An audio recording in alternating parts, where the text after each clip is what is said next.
Hello students, welcome to Ritika classes. आज हम लोग पढ़ेंगे कोऑर्डिनेशन कंपाउंड, जो कि इनऑर्गेनिक केमिस्ट्री का चैप्टर है। 9 चैप्टर है आपके क्लास 12th का। तो आज हम लोग कोऑर्डिनेशन कंपाउंड समझने से पहले हम लोग पढ़ेंगे कुछ टर्म्स, जैसे कि सेंट्रल मेटल एटम और लिगेंड। देखो, सेंट्रल मेटल एटम और लिगेंड जो है हमारे लिए न्यू टर्म है। तो सबसे पहले हम सेंट्रल मेटल एटम लेके चलते हैं। इसमें क्या होगा ना, आपके इस कोऑर्डिनेशन कंपाउंड्स में अलग तरह के बॉन्ड बनेंगे, दैट इज कोऑर्डिनेट बॉन्ड्स। क्या बनेंगे? Coordinate bond. अब इसमें क्या होगा कि हमारे पास देखो, कोऑर्डिनेशन कंपाउंड का एक एग्जांपल बताती हूँ मैं आपको। Example is NiCO4। ठीक है, एक कोऑर्डिनेशन कंपाउंड्स बहुत सारे होते हैं, जैसे कि हम पहले NiCO4 लेके चलेंगे। इसमें जो ये जो हमारा सेंटर में जुड़ा हुआ है, अगर मैं इसका मॉलिक्यूल का स्ट्रक्चर बनाऊं तो ये कुछ ऐसा बनेगा कि हमारा निकल सेंटर में होगा। ठीक है, और इसके बाहर जो ये लिगेंड लगे होंगे CO4, ठीक है, वो ऐसे लगे होंगे। ठीक है, और हमारा ये क्या है, ये हमारा क्या है, कोऑर्डिनेशन कंपाउंड है।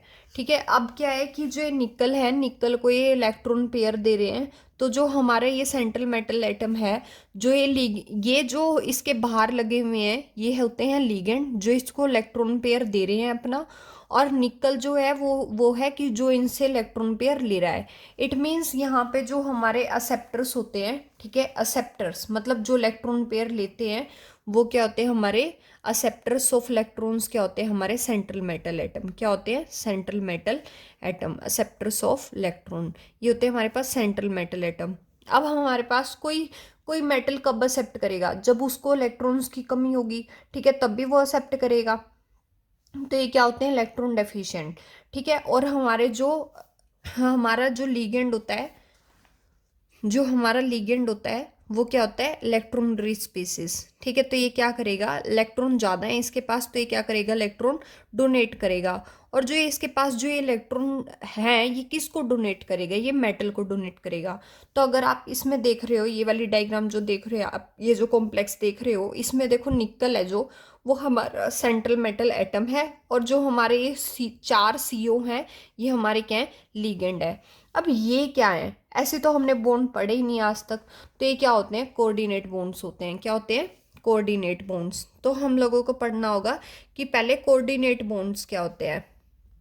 कोऑर्डिनेट बॉन्ड क्या होते हैं? जिसमें कि हमारा, जैसे कि मान लो ये अमोनिया है मेरे पास, सभी को पता है, सभी लोग 11th में पढ़ के आए हैं कि इसके पास एक लोन पेयर ऑफ इलेक्ट्रॉन होता है। ठीक है, अब क्या होता है, जैसे कि मान लेते हैं ये कोई भी मेटल M है। अब ये अमोनिया क्या करेगा? ये जो अमोनिया है, इसके पास इलेक्ट्रॉन है, ये इलेक्ट्रॉन रिच है, इट मीन्स ये लिगेंड की तरह बिहेव करेगा। किसकी तरह बिहेव करेगा? लिगेंड की तरह। अब मेटल के पास डेफिशिएंसी है, मेटल को इलेक्ट्रॉन चाहिए। अब मेटल तो कहेगा कि भाई मैं तो लेने लेने के लिए बैठा हूँ, मैं किसी को दूंगा नहीं इलेक्ट्रॉन, मुझे तो 2 के 2 कोई दे दो। ठीक है, तो ये अमोनिया है, ये अपने 2 के 2 इलेक्ट्रॉन, मतलब कि एक पूरा इलेक्ट्रॉन पेयर किसको डोनेट कर देगा? मेटल को। तो ऐसी कंडीशन में जिसमें कि कोई पूरा का पूरा अपना एक इलेक्ट्रॉन पेयर किसी को डोनेट कर देता है, तो उस टाइम पे जो बॉन्ड बनता है वो कैसा बॉन्ड बनता है? Coordinate bond. क्या बनता है? Coordinate bond. तो हमारा ऐसा बन जाएगा, किस अमोनिया दे रहा है तो NH3, तो अमोनिया ने दिया है तो अमोनिया के पीछे होगी टेल, और एरो जिसने लिया है वो होगी मेटल की तरफ। तो मेटल ने एक्सेप्ट किया है और लिगेंड ने डोनेट किया है। तो हमारे पास हमारा जो लिगेंड है यहाँ पर, लिगेंड तो हमारे हो जाएगा लुईस बेस। क्या हो जाएगा? लुईस बेस, क्योंकि इसने क्या है? इलेक्ट्रॉन डोनेट किया है। और मेटल है, मेटल ने एक्सेप्ट किया है, तो ये हमारे पास क्या हो जाएगा? Lewis acid. तो ऐसे कंपाउंड्स जिसमें कि कोऑर्डिनेट बॉन्ड बनते हो, जिसमें कि कोऑर्डिनेट बॉन्ड बनते हो, और जो इलेक्ट्रॉन देता है पूरा का पूरा एक इलेक्ट्रॉन पेयर देने वाला लीगेंड हो, और एक्सेप्ट करने वाला मेटल हो। लीगेंड लुईस बेस की तरह बिहेव करता हो, मेटल एक्सेप्टर की तरह बिहेव करता हो, और उस टाइम पे जो कंपाउंड्स बनते हैं उन लोगों को हम लोग कहते हैं कोऑर्डिनेशन कंपाउंड्स। अब हमारे पास बहुत सारे कोऑर्डिनेशन कंपाउंड्स होते हैं। ऐसा नहीं है कि हमारे पास सिर्फ एक NiCO4 ही कोऑर्डिनेशन कंपाउंड है।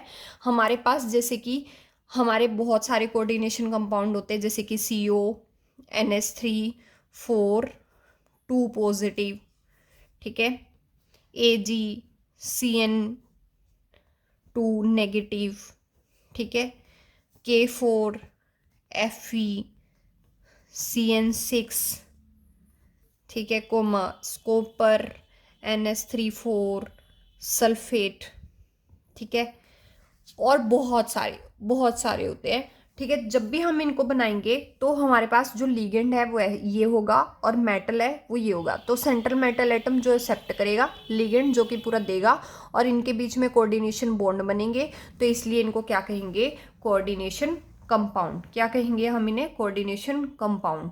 और इन्हीं कोऑर्डिनेशन कंपाउंड की स्टडी को हम लोग क्या कह देंगे, एक नई टर्म इंट्रोड्यूस हो जाएगी कि वो ब्रांच, अब हम इनऑर्गेनिक केमिस्ट्री पढ़ रहे हैं ना, तो वो ब्रांच इनऑर्गेनिक केमिस्ट्री में, वो ब्रांच इनऑर्गेनिक केमिस्ट्री की, वो branch of inorganic chemistry, branch of inorganic chemistry which deals with, जो किससे डील कर रही है, किसकी स्टडी कर रही है, which deals with the study of coordination compound, which deals with the study of coordination compound, जो कि कोऑर्डिनेशन कंपाउंड्स की स्टडी को डील कर रही है।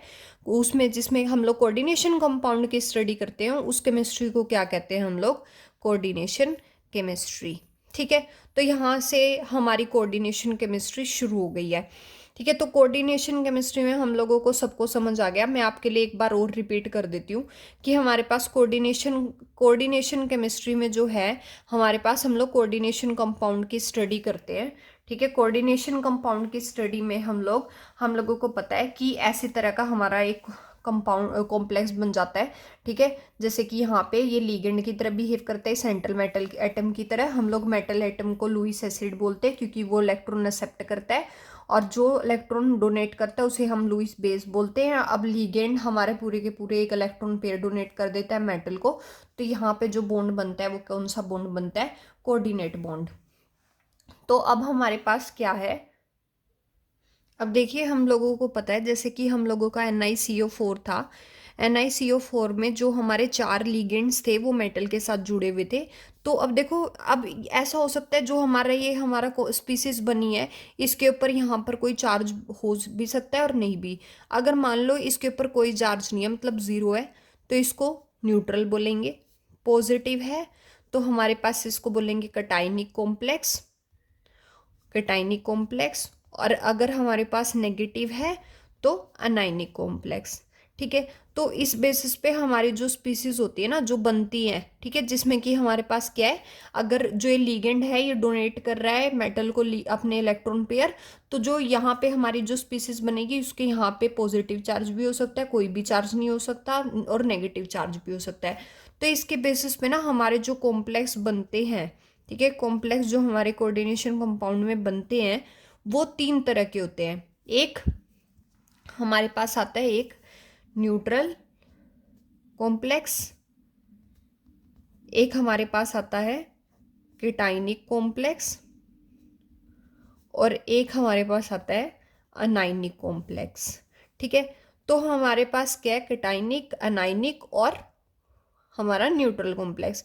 ये बहुत सिंपल है। आप ना आप एक कोऑर्डिनेशन कंपाउंड को ही देख के बता सकते हो कि भाई ये न्यूट्रल है, कैटाइनिक है और अनाइनिक है।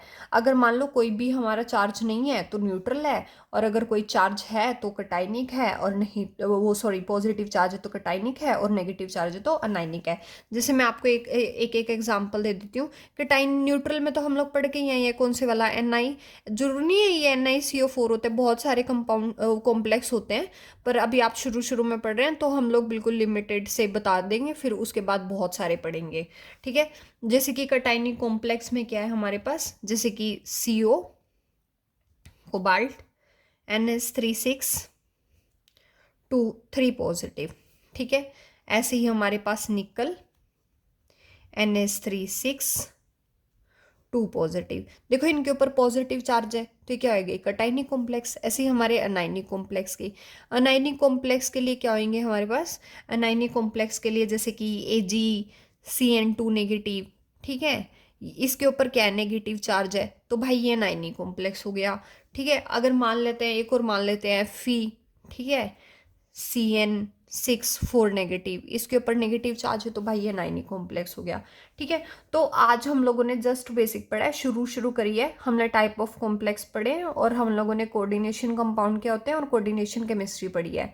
अगर आपको मेरी वीडियो पसंद आई है तो लाइक शेयर सब्सक्राइब करें और पूरी वीडियो में बने रहें, हमारी वीडियो देखते रहें। Thank you very much.